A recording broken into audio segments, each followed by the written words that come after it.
About halfway between West Egg and New York, the motor road hastily joins the railroad and runs beside it for a quarter of a mile, so as to shrink away from a certain desolate area of land. This is a valley of ashes, a fantastic farm where ashes grow like wheat into ridges and hills and grotesque gardens, where ashes take the forms of houses and chimneys and rising smoke, and finally, with a transcendent effort, of men who move dimly and already crumbling through the powdery air. Occasionally a line of grey cars crawls along an invisible track, gives out a ghastly creak and comes to rest, and immediately the ash-grey men swarm up with leaden spades and stir up an impenetrable cloud which screens their obscure operations from your sight. But above the grey land and the spasms of bleak dust which drift endlessly over it, you perceive, after a moment, the eyes of Dr. T.J. Eckelberg. The eyes of Dr. T.J. Eckelberg are blue and gigantic, their retinas are 1 yard high. They look out of no face but, instead, from a pair of enormous yellow spectacles which pass over a non-existent nose. Evidently some wild wag of an oculist set them there to fatten his practice in the borough of Queens and then sank down himself into eternal blindness or forgot them and moved away. But his eyes, dimmed a little by many paintless days under sun and rain, brood on over the solemn dumping ground. The Valley of Ashes is bounded on one side by a small foul river, and when the drawbridge is up to let barges through, the passengers on waiting trains can stare at the dismal scene for as long as half an hour. There is always a halt there of at least a minute, and it was because of this that I first met Tom Buchanan's mistress. The fact that he had one was insisted upon wherever he was known. His acquaintances resented the fact that he turned up in popular restaurants with her and, leaving her at a table, sauntered about, chatting with whomsoever he knew. Though I was curious to see her, I had no desire to meet her, but I did. I went up to New York with Tom on the train one afternoon, and when we stopped by the ash heaps he jumped to his feet and, taking hold of my elbow, literally forced me from the car. "We're getting off," he insisted. "I want you to meet my girl." I think he tanked up a good deal at luncheon, and his determination to have my company bordered on violence. The supercilious assumption was that on Sunday afternoon I had nothing better to do. I followed him over a low whitewashed railroad fence, and we walked back 100 yards along the road under Dr. Eckelberg's persistent stare. The only building in sight was a small block of yellow brick sitting on the edge of the wasteland, a sort of compact main street ministering to it and contiguous to absolutely nothing. One of the 3 shops it contained was for rent, and another was an all-night restaurant approached by a trail of ashes, the third was a garage repairs. George B. Wilson. Cars bought and sold, and I followed Tom inside. The interior was unprosperous and bare, the only car visible was the dust-covered wreck of a Ford which crouched in a dim corner. It had occurred to me that this shadow of a garage must be a blind and that sumptuous and romantic apartments were concealed overhead when the proprietor himself appeared in the door of an office, wiping his hands on a piece of waste. He was a blond, spiritless man, anemic and faintly handsome. When he saw us a damp gleam of hope sprang into his light blue eyes. "Hello, Wilson, old man," said Tom, slapping him jovially on the shoulder. "How's business?" "I can't complain," answered Wilson unconvincingly. "When are you going to sell me that car?" "Next week, I've got my man working on it now." "Works pretty slow, don't he?" "No, he doesn't," said Tom coldly. "And if you feel that way about it, maybe I'd better sell it somewhere else after all." "I don't mean that," explained Wilson quickly. "I just meant." His voice faded off and Tom glanced impatiently around the garage. Then I heard footsteps on the stairs, and in a moment the thickish figure of a woman blocked out the light from the office door. She was in the middle 30s and faintly stout, but she carried her surplus flesh sensuously as some women can. Her face, above a spotted dress of dark blue crepe de chine, contained no facet or gleam of beauty, but there was an immediately perceptible vitality about her, as if the nerves of her body were continually smoldering. She smiled slowly and, walking through her husband as if he were a ghost, shook hands with Tom, looking him flush in the eye. Then she wet her lips and, without turning around, spoke to her husband in a soft, coarse voice. "Get some chairs, why don't you, so somebody can sit down?" "Oh, sure," agreed Wilson hurriedly and went toward the little office, mingling immediately with the cement color of the walls. A whitish and dust veiled his dark suit and his pale hair, as it veiled everything in the vicinity except his wife, who moved close to Tom. "I want to see you," said Tom intently. "Get on the next train." "All right. I'll meet you by the newsstand on the lower level." She nodded and moved away from him just as George Wilson emerged with 2 chairs from his office door. We waited for her down the road and out of sight.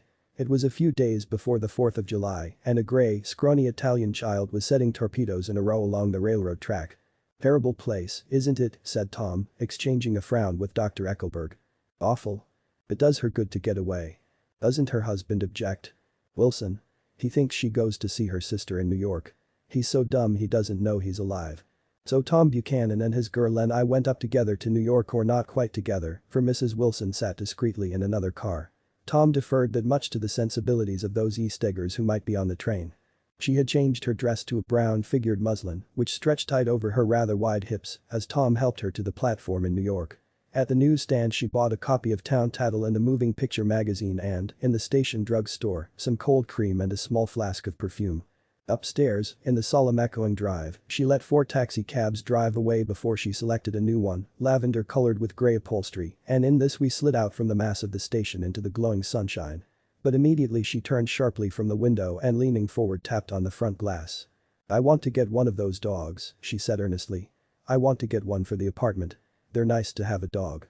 We backed up to a grey old man who bore an absurd resemblance to John D. Rockefeller. In a basket, swung from his neck, cowered a dozen very recent puppies of an indeterminate breed. "What kind are they?" asked Mrs. Wilson eagerly as he came to the taxi window. "All kinds. What kind do you want, lady?" "I'd like to get one of those police dogs. I don't suppose you got that kind." The man peered doubtfully into the basket, plunged in his hand and drew one up, wriggling, by the back of the neck. "That's no police dog," said Tom. "No, it's not exactly a police dog," said the man with disappointment in his voice. "It's more of an Airedale." He passed his hand over the brown wash rag of a back. "Look at that coat. Some coat. That's a dog that'll never bother you with catching cold." "I think it's cute," said Mrs. Wilson enthusiastically. "How much is it?" "That dog." He looked at it admiringly. "That dog will cost you $10. The Airedale, undoubtedly there was an Airedale concerned in it somewhere, though its feet were startlingly white, changed hands and settled down into Mrs. Wilson's lap where she fondled the weatherproof coat with rapture. "Is it a boy or a girl?" she asked delicately. That dog's a boy." "It's a bitch," said Tom decisively. "Here's your money. Go and buy 10 more dogs with it." We drove over to Fifth Avenue, so warm and soft, almost pastoral, on the summer Sunday afternoon that I wouldn't have been surprised to see a great flock of white sheep turn the corner. "Hold on," I said, "I have to leave you here." "No, you don't," interposed Tom quickly. "Myrtle'll be hurt if you don't come up to the apartment. Won't you, Myrtle?" "Come on," she urged. "I'll telephone my sister Catherine. She's said to be very beautiful by people who ought to know." "Well, I'd like to, but..." We went on, cutting back again over the park toward the West Hundreds. At 158th Street the cab stopped at one slice in a long white cake of apartment houses. Throwing a regal homecoming glance around the neighborhood, Mrs. Wilson gathered up her dog and her other purchases and went haughtily in. "I'm going to have the McKees come up," she announced as we rose in the elevator. "And of course I got to call up my sister, too." The apartment was on the top floor, a small living room, a small dining room, a small bedroom and a bath. The living room was crowded to the doors with a set of tapestried furniture entirely too large for it, so that to move about was to stumble continually over scenes of ladies swinging in the gardens of Versailles. The only picture was an over-enlarged photograph, apparently a hen sitting on a blurred rock. Looked at from a distance, however, the hen resolved itself into a bonnet and the countenance of a stout old lady beamed down into the room. Several old copies of Town Tattle lay on the table together with a copy of Simon Called Peter and some of the small scandal magazines of Broadway. Mrs. Wilson was first concerned with the dog. A reluctant elevator boy went for a box full of straw and some milk, to which he added on his own initiative a tin of large hard dog biscuits, one of which decomposed apathetically in the saucer of milk all afternoon. Meanwhile Tom brought out a bottle of whiskey from a locked bureau door. "I have been drunk just twice in my life, and the second time was that afternoon, so everything that happened has a dim hazy cast over it, although until after 8 o'clock the apartment was full of cheerful sun." Sitting on Tom's lap, Mrs. Wilson called up several people on the telephone, then there were no cigarettes and I went out to buy some at the drugstore on the corner. When I came back they had disappeared, so I sat down discreetly in the living room and read a chapter of Simon Called Peter. It was terrible stuff, or the whiskey distorted things because it didn't make any sense to me. Just as Tom and Myrtle after the first drink Mrs. Wilson and I called each other by our first names reappeared, company commenced to arrive at the apartment door. The sister, Catherine, was a slender, worldly girl of about 30, with a solid sticky bob of red hair and a complexion powdered milky white. Her eyebrows had been plucked and then drawn on again at a more rakish angle, but the efforts of nature toward the restoration of the old alignment gave a blurred air to her face. When she moved about there was an incessant clicking as innumerable pottery bracelets jingled up and down upon her arms. She came in with such a proprietary haste and looked around so possessively at the furniture that I wondered if she lived here. But when I asked her she laughed immoderately, repeated my question aloud and told me she lived with a girlfriend at a hotel. Mr. McKee was a pale feminine man from the flat below. He had just shaved for there was a white spot of lather on his cheekbone and he was most respectful in his greeting to everyone in the room. He informed me that he was in the artistic game and I gathered later that he was a photographer and had made the dim enlargement of Mrs. Wilson's mother which hovered like an ectoplasm on the wall. His wife was shrill, languid, handsome and horrible. She told me with pride that her husband had photographed her 127 times since they had been married. Mrs. Wilson had changed her costume some time before and was now attired in an elaborate afternoon dress of cream-colored chiffon, which gave out a continual rustle as she swept about the room. With the influence of the dress her personality had also undergone a change. The intense vitality that had been so remarkable in the garage was converted into impressive hauteur. Her laughter, her gestures, her assertions became more violently affected moment by moment and as she expanded the room grew smaller around her until she seemed to be revolving on a noisy creaking pivot through the smoky air. "My dear," she told her sister in a high mincing shout, "most of these fellas will cheat you every time. All they think of is money. I had a woman up here last week to look at my feet and when she gave me the bill you'd have thought she had my appendicitis out." "What was the name of the woman?" asked Mrs. McKee. "Mrs. Eberhardt. She goes around looking at people's feet in their own homes." "I like your dress," remarked Mrs. McKee, "I think it's adorable." Mrs. Wilson rejected the compliment by raising her eyebrow in disdain. "It's just a crazy old thing," she said. "I just slip it on sometimes when I don't care what I look like." "But it looks wonderful on you, if you know what I mean," pursued Mrs. McKee. "If Chester could only get you in that pose I think he could make something of it." We all looked in silence at Mrs. Wilson who removed a strand of hair from over her eyes and looked back at us with a brilliant smile. Mr. McKee regarded her intently with his head on one side and then moved his hand back and forth slowly in front of his face. "I should change the light," he said after a moment. "I'd like to bring out the modeling of the features. And I'd try to get hold of all the back hair." "I wouldn't think of changing the light," cried Mrs. McKee. "I think it's..." Her husband said sh. And we all looked at the subject again, whereupon Tom Buchanan yawned audibly and got to his feet. "You McKees have something to drink," he said. "Get some more ice and mineral water, Myrtle, before everybody goes to sleep." "I told that boy about the ice." Myrtle raised her eyebrows in despair at the shiftlessness of the lower orders. "These people. You have to keep after them all the time." She looked at me and laughed pointlessly. Then she flounced over to the dog, kissed it with ecstasy and swept into the kitchen, implying that a dozen chefs awaited her orders there. "I've done some nice things out on Long Island," asserted Mr. McKee. Tom looked at him blankly.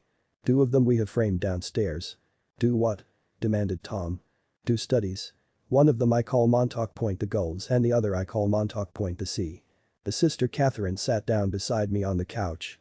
"Do you live down on Long Island, too?" she inquired. "I live at West Egg." "Really? I was down there at a party about a month ago. At a man named Gatsby's. Do you know him?" "I live next door to him."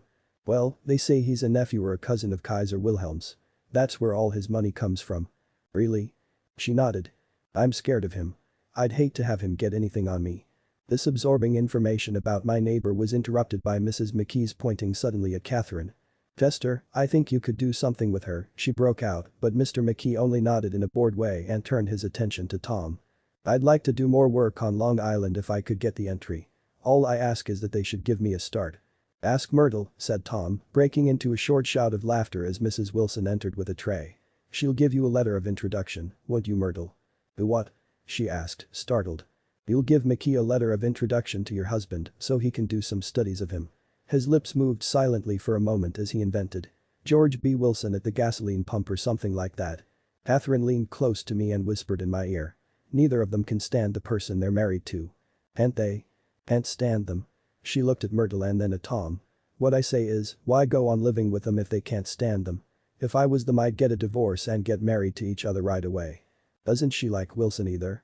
The answer to this was unexpected. It came from Myrtle who had overheard the question and it was violent and obscene. "You see?" cried Catherine triumphantly. She lowered her voice again. "It's really his wife that's keeping them apart. She's a Catholic and they don't believe in divorce." Daisy was not a Catholic and I was a little shocked at the elaborateness of the lie. "When they do get married," continued Catherine, "they're going west to live for a while until it blows over. It'd be more discreet to go to Europe." "Oh, do you like Europe?" she exclaimed surprisingly. "I just got back from Monte Carlo." "Really?" "Just last year. I went over there with another girl." "Stay long?" "No, we just went to Monte Carlo and back. We went by way of Marseille. We had over $1,200 when we started but we got gypped out of it all in 2 days in the private rooms. We had an awful time getting back, I can tell you. God, how I hated that town. The late afternoon sky bloomed in the window for a moment like the blue honey of the Mediterranean, then the shrill voice of Mrs. McKee called me back into the room. I almost made a mistake, too, she declared vigorously. I almost married a little kike who'd been after me for years. I knew he was below me. Everybody kept saying to me, "Lucille, that man's way below you." But if I hadn't met Chester, he'd have got me sure. "Yes, but listen," said Myrtle Wilson, nodding her head up and down, "at least you didn't marry him." "I know I didn't." "Well, I married him," said Myrtle, ambiguously. "And that's the difference between your case and mine." "Why did you, Myrtle?" demanded Catherine. "Nobody forced you to." Myrtle considered. "I married him because I thought he was a gentleman," she said finally. "I thought he knew something about breeding, but he wasn't fit to lick my shoe." "You were crazy about him for a while," said Catherine. "Crazy about him?" cried Myrtle incredulously. "Who said I was crazy about him? I never was any more crazy about him than I was about that man there." She pointed suddenly at me, and everyone looked at me accusingly. I tried to show by my expression that I had played no part in her past. "The only crazy I was when I married him. I knew right away I made a mistake. He borrowed somebody's best suit to get married in and never even told me about it, and the man came after it one day when he was out." She looked around to see who was listening. "Oh, is that your suit?" I said. "This is the first I ever heard about it. But I gave it to him and then I lay down and cried to beat the band all afternoon." "She really ought to get away from him," resumed Catherine to me. "They've been living over that garage for 11 years. And Tom's the first sweetie she ever had." The bottle of whiskey, a second one, was now in constant demand by all present, excepting Catherine, who felt just as good on nothing at all. Tom rang for the janitor and sent him for some celebrated sandwiches, which were a complete supper in themselves. I wanted to get out and walk eastward toward the park through the soft twilight, but each time I tried to go I became entangled in some wild strident argument which pulled me back, as if with ropes, into my chair. Yet high over the city our line of yellow windows must have contributed their share of human secrecy to the casual watcher in the darkening streets, and I was him too, looking up and wondering. I was within and without, simultaneously enchanted and repelled by the inexhaustible variety of life. Myrtle pulled her chair close to mine, and suddenly her warm breath poured over me the story of her first meeting with Tom. It was on the two little seats facing each other that are always the last ones left on the train. I was going up to New York to see my sister and spend the night. He had on a dress suit and patent leather shoes, and I couldn't keep my eyes off him, but every time he looked at me, I had to pretend to be looking at the advertisement over his head. When we came into the station he was next to me and his white shirt front pressed against my arm, and so I told him I'd have to call a policeman, but he knew I lied. I was so excited that when I got into a taxi with him, I didn't hardly know I wasn't getting into a subway train. All I kept thinking about over and over was, "You can't live forever, you can't live forever." She turned to Mrs. McKee, and the room rang full of her artificial laughter. "My dear," she cried, "I'm going to give you this dress as soon as I'm through with it. I've got to get another one tomorrow. I'm going to make a list of all the things I've got to get. A massage and a wave and a collar for the dog and one of those cute little ashtrays where you touch a spring and a wreath with a black silk bow for Mother's grave that'll last all summer."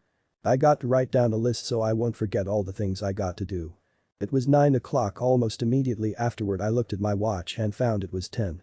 Mr. McKee was asleep on a chair with his fists clenched in his lap, like a photograph of a man of action. Taking out my handkerchief I wiped from his cheek the remains of the spot of dried lather that had worried me all the afternoon. The little dog was sitting on the table looking with blind eyes through the smoke and from time to time groaning faintly. People disappeared, reappeared, made plans to go somewhere, and then lost each other, searched for each other, found each other a few feet away. Sometime toward midnight Tom Buchanan and Mrs. Wilson stood face to face discussing in impassioned voices whether Mrs. Wilson had any right to mention Daisy's name. "Daisy, Daisy, Daisy," shouted Mrs. Wilson. "I'll say it whenever I want to. Daisy. Die." Making a short deft movement Tom Buchanan broke her nose with his open hand. Then there were bloody towels upon the bathroom floor and women's voices scolding, and high over the confusion, a long broken wail of pain. Mr. McKee awoke from his doze and started in a daze toward the door. When he had gone halfway he turned around and stared at the scene, his wife and Catherine scolding and consoling as they stumbled here and there among the crowded furniture with articles of aid, and the despairing figure on the couch bleating fluently and trying to spread a copy of Town Tattle over the tapestry scenes of Versailles. Then Mr. McKee turned and continued on out the door. Taking my hat from the chandelier I followed. "Come to lunch someday," he suggested as we groaned down in the elevator. "Where?" "Anywhere." "Keep your hands off the lever," snapped the elevator boy. "I beg your pardon," said Mr. McKee with dignity, "I didn't know I was touching it." Alright, I agreed, I'll be glad to. I was standing beside his bed and he was sitting up between the sheets, clad in his underwear, with a great portfolio in his hands. Beauty and the Beast Loneliness Old Grocery Horse Brooklyn Bridge. Then I was lying half asleep in the cold lower level of the Pennsylvania station, staring at the morning Tribune and waiting for the 4 o'clock train.